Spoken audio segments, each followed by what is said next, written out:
ลูกสาวล่ามีแต่รอถาผู้บ่าวมาหาเนาะถาผู้ใดอยากคุยกับมาหาถึงเฮือนเลยกันมาเฮือนสาวคำนี่เป็นน่าสงสารเลยพี่น้อง แทนว่านี่เด้ ผู้เคน เฮือนของสาวคำก็จะเป็นคนปากเกอ4 คนอา2 คนปากเกอ2 คนปากเกอมีแต่สาวคำหาเงินหาคำแม่สาวคำเว้าว่านี่ว่าถ้าผู้ใดมักลูกสาวคอยค่าดอง30 ล้านเอาเมือเลย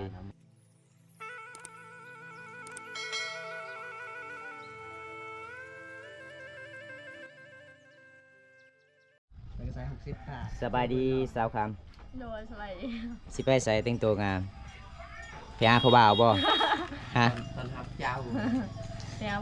ไปหาผู้บ่าว ไปหาผู้บ่าวโอ้ ไปหาโต๊ะ ไปหาโต๊ะ ผู้บ่าวมาจากไสสิไปหามื้อนี้ผู้บ่าวอยู่เฮือนนี่บ่ แม่ผัวอยู่บ้าน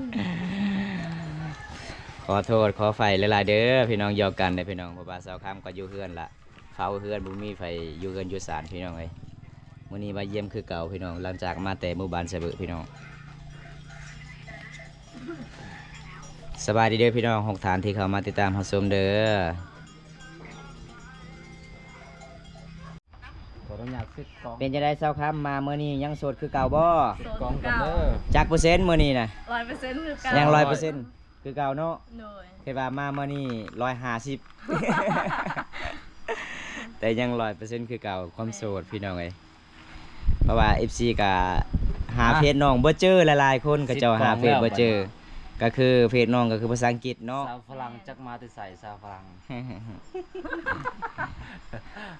มาแต่บ้านปุ้นตองครับสาว ตรงนี้ล่ะครับ ถึงข่อยตรงใจผมครับ เอา แล้ แล้ว ชาวคำเว้าว่านี่ว่าถ้าผู้ใดมักลูกสาวคอยค่าดอง30 ล้านเอาเมือเลย เอามือได้เลยเนาะ แม่นพี่น้องเอ้ย อยู่นำกัน2แม่ลูกพี่น้องคันมาเฮือนซาเบลเนี่ยโอ้ยเป็นน่าสงสารเลยพี่น้องเอ้ย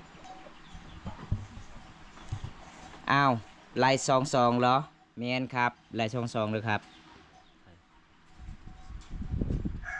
ไหลช่องเดียวเหมือนสอง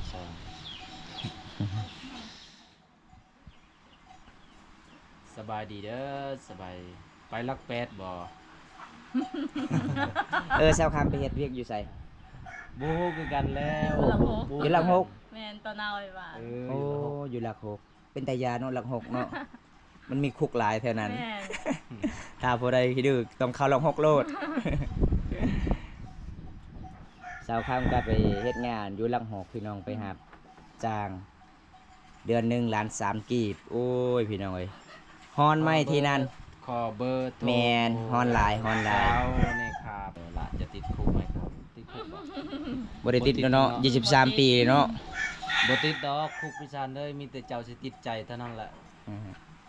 ถ้าชิมไปแล้วติดใจอร่อยมากถ้าสบายดีเด้อพี่น้องคอมเมนต์มาได้เด้อครับชมคลิปนี้แล้วก็ฝากกดไลค์กดแชร์กดติดตามพี่น้องฝากเป็นกำลังใจเด้อพี่น้อง แม ไอ้ นแมนใครเข้ามาแล้วก็ช่วยกดติดตามให้เด้อแล้วก็ฝากไปรับชมคลิปนำเด้อดนบ่จะไปเฮ็ดงานอยู่ครับ โดนแล้ว จักเดือน ปีไป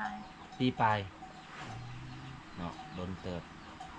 คิดละ2-3 เดือนปีปลายเงินออกเวลาเงินออกส่งเงินให้เมย์อยู่บ่บ่ส่ง เอาเข้าห้องก็บ่จบเด้ อ๋อ ล้านเท่าไหร่ก็ สบายดีเด้อพี่น้อง ส่ง พี่น้องเอ้ย ส่งเทื่อละน้อยเทื่อละ สบายดีเด้อ 200,000 ที่เข้ามาติดตามรับชม ส่งเตือนแล้วเนาะ เมื่อนี้มายิ้มยามสาว เงินเดือนก็ล้าน คำคือเก่าพี่น้องเอ้ย ค่าเสียค่าห้องค่ากินเนี่ย สาวคำหมู่บ้าน ลายดีทุกคนเน หมู่บ้านหยัง คนโต ปูนตงเมืองนองเนาะ แม่ แขวงสวรรณเขตพี่น้อง แต่หมู่บ้านของน้องก็จะมีสัญญาณโทรศัพท์ เดี๋ยววันไหนว่างๆจะไปนะครับมา เล็บ ลย สามโอ้ขอบคุณละลายเด้อเมซาลิซาเด้อ เพราะว่า สวัสดีครับ มักแล้วสาวคำคนงามนางฟ้าลาว มื้อนี้ก็ แมน มี ไอคอมเฟสขอบคุณละลายครับไอคอมเฟส วงแล้วก็บาบนตาโอ้ย สวัสดีไอคอมเฟสเนี่ย โดยสบายดี นี่สวัสดีเด้อไอเมื่อได้สิมาลาวไอ แล้วก็เสาโกม สบายดีบาบุญตาโดยสบายดีเด้อ แล้วก็เสา FC ถามว่าสาวคำขาดองเท่าใด อยู่บ้านบาวง พี่แม่ว่าเขาต้อง30 ล้าน 30 ล้าน แม่ หมื่นพัวเลย เงินพัว บาง เอ คน อ ผมช่วยเรือขา เพิ่งเลิกงานจ้า 2 ล้น มาส่งกำลังใจค่ะครับ ไปทำ ผ งาน มขอบคุณหลายๆครับ แต่ อีเม บ่ได้เซยแต่บ่ไป เป็นมาแนนเรียนชื่อตุกอยิ้มอยู่นะ จือมือกลองจือมือกลอง โอ้ตัวไทยมันงานยาก เร็วๆนี้ครับอ๋อครับผมมาได้ครับ บาง ถ้า คนช่วยเรือ มาเมื่อใดก็อย่าลืมทักบอกบ่าวบุญตาลวงหน้าก่อนเด้ออายเด้อ แต่บ่ไปเซย เดี๋ยวบ่าวบุญตาก็สิมาตัดอ้อยให้กินอีก เป็นหยังเด้คือบ่ไปหรอก มาเอิ้นบ่าวบุญตามีแต่กินอ้อยอย่างเดียวบ่มีอาหาร ถ้าพี่เลิฟจะให้ค่ารถน้องสิไปอีกบ่ 30 ล้านเอามาอยู่ไทยไหม ครับ ไหมแม่นแม่นบ่ แม่น แม่นเด้อ 5,000 แทนได้ไหม เดี๋ยววันไหนว่างจะ อีหยัง ไป ครับ นะครับ ผมไม่เข้าใจเลยบ่เข้าใจหลายเลยครับ เด้อตาซอน คนทางใดเด้พี่เลิฟจะให้2 ล้านกีบให้2 ล้านกีบก็ไปละซ้ำ เงินไทย 5,000 บาท เดือนหนึงนั่นแหละ เงินอีหยังน้อดีเจฟอกแม่นบ่ สบายดีเด้อสบายดีเด้อ บ่เข้าใจเลยครับ เข้ามาแล้ว 5,000 บาทครับ ช่วยคอมเมนต์มาได้เด้อครับ เรื่องอีหยังครับ เงิน 5,000 บาท ช่วยฝากกดติดตามให้เด้อเพื่อเป็นกำลังใจให้กัน แต่ว่า ลูกสาวล่ามีแต่รอทาผู้บ่าวมาหาเนาะ แม่ ถ้าผู้ใดอยากคุยกับมาหาถึงเฮือนเลย แม่ นี่พี่น้อง อีเมลก็บ่ให้ ไอเมย์บ่หายเนาะไอเมย์เนาะอีพอก็เสียแล้วพี่น้องเอ้ย ผู้แคนคืออะไร กันมาเฮือนสาวคำนี่ คือ เป็นน่าสงสารเลยพี่น้อง แทนว่านี่เด้ ผู้แคน เฮือนของสาวคำก็จะเป็นคนปากเกือ4 คน เอ้ย อา2 คนปากเกือเอ้ย2 คนปากเกือมีแต่สาวคำหาเงินหาคำพี่น้องเอ้ย ลบเมื่อใด ใส่ชีวิต แฟนวานนี้ เลี้ยงเอ้ยเลี้ยง วันนี้เนาะ อีแม่พี่น้อง ผู้แคนเมื่อวานนี้ลดลมเมื่อใดล่ะ รถลมตอนเดือนหลัง เดินลางให้เนาะ ตำมาบ่ เจ็บหลาย หรือว่าไก่โคง บ่แม่นน้อง ไก่โคงโอ้ แม่นไกลโคง ไก่โคงก็จะเฮ็ดทางบ่ดีเนาะ 80หรือบ่เจ้าเล่งบ่ เสกบอลอันละ6หั่นเด้ โอ้บางค่อยปลูกมักกะทันหั่น ผู้แคนแบบเกิดอุบัติเหตุบ่แม่นน้องแบบ บ่แม่นปลูกแค่สิเอาหัวเนาะ อบัว ยังบ่มีไฟเอา บ่มีไฟเอายังโสดเพิ่นว่า ยัง นึ หาก อ ว่า ยู่ มีบ่าวมามันสู้ขอแล้วบ่แม่นเนาะ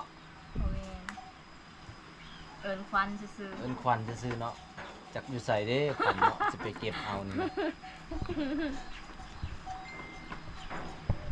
แล้วบ่บงผู้สาวเส้นหาแล้วตอนนี้ เอาแล้วบ่แม่นเด้อน้องฮักเสร็จฮะบ่มีผู้สาวดอก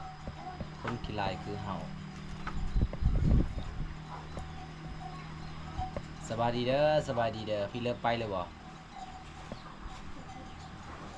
พี่เลิกพี่สารสบายดี ๆข้าวบ่ บ่ก็บ่อยากกินดอกเหล้า อิ่มแล้วอิ่มแล้ว ข่อยอยาก ข่อยยอกเจ้า ข่อยอยากกินส้ม มื้อนี้กินข้าว2เทื่อ ใช่ ใช่จะตามให้ เออ ข่อยอยากกินส้มง่วงๆนอนข่อยอยากกินส้มบ่าววงติดต่อให้เบาใสแน่สวัสดีครับเบาใสโอ้ยเบาใสก็เห็นหลายคนอยู่เดิอย่าหลายใจเด้อเบาใส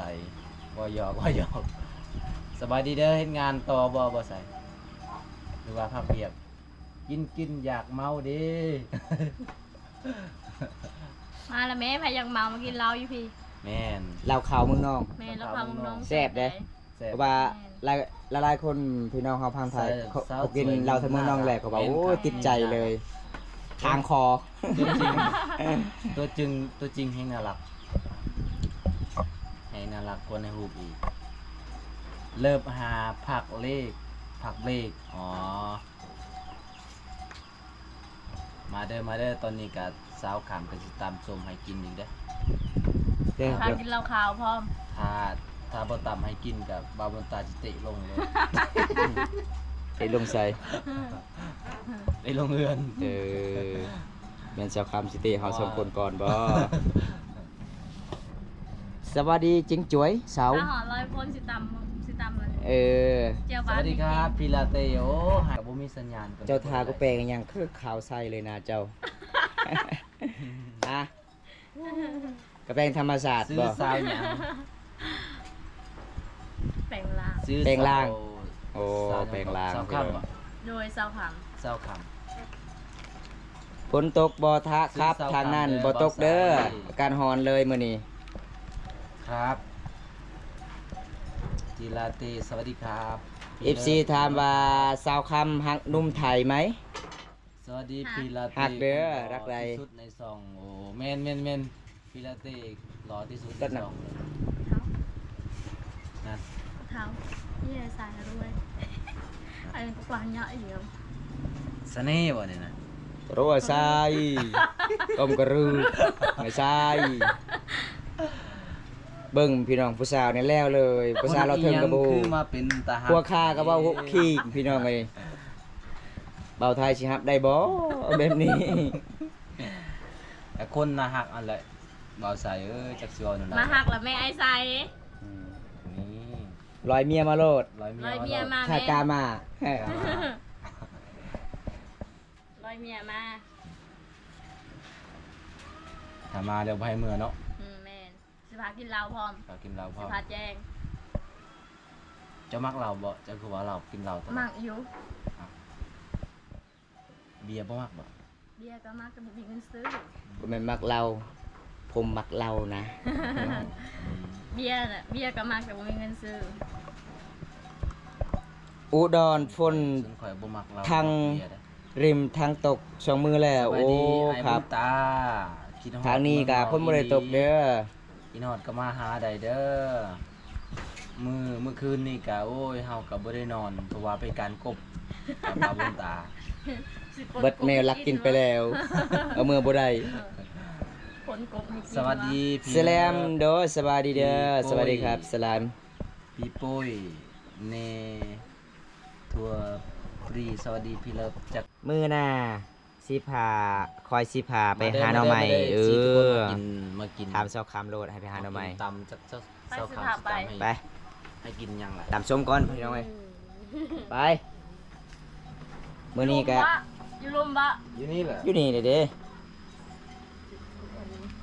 ส้มยังไงม่วง ห่วง มาเยี่ยมเซาคำมื้อนี้เซาคำก็สิมาตำส้มพี่น้องเอ้ยอันนี้ก็สิเป็นอายเพิ่นเด้อายเพิ่นก็สิเฮ็ดแบบเขาเจ้าก็สวิงผัดข้าวแต่คนปากเกิดพี่น้องเบิ่มบอมตาสิถามเฮ้อ อันนี้คือเฮือนเจ้าค เราบ่ได้ยินเลยพี่น้อง แต่แบบวิธีชีวิตแบบเดิมๆก็คืออายของสาวคำเพิ่นก็เฮ็ด ำ ได้มีหลายประเภทพี่น้องติ๊กข้าวก็เป็นสวิงผัดข้าวก็ยังก็เป็นพี่น้อง เป็นนางสงสารเลย คนพิการก็คือว่าบ่ได้ แม่ฮู้ฮู้มีแต่ยิ้มแม่นบ่พี่น้องโอ้จักสิว่าในใดพี่น้องจักสิแปลในใดภาษาเพิ่นบอมตากะสิเว้าบ่ได้ล่ะ เว้ากับใช้แบบภาษามือเนาะ แม่นพี่น้องไอ้เป็นน่าสงสารเลย ผู้ชาย2คนปากเกือพี่น้อง ผู้หญิง2คนปากเกือ จะเป็นกระเจ้าเห็ดแบบติดเข่าเลย อันนี้เป็นอายสุดล่ะน้องผู้นี้กับปากเกืออีกผู้ชาย ทรงเรือนละกามาใส่ จะจำยังพี่หอม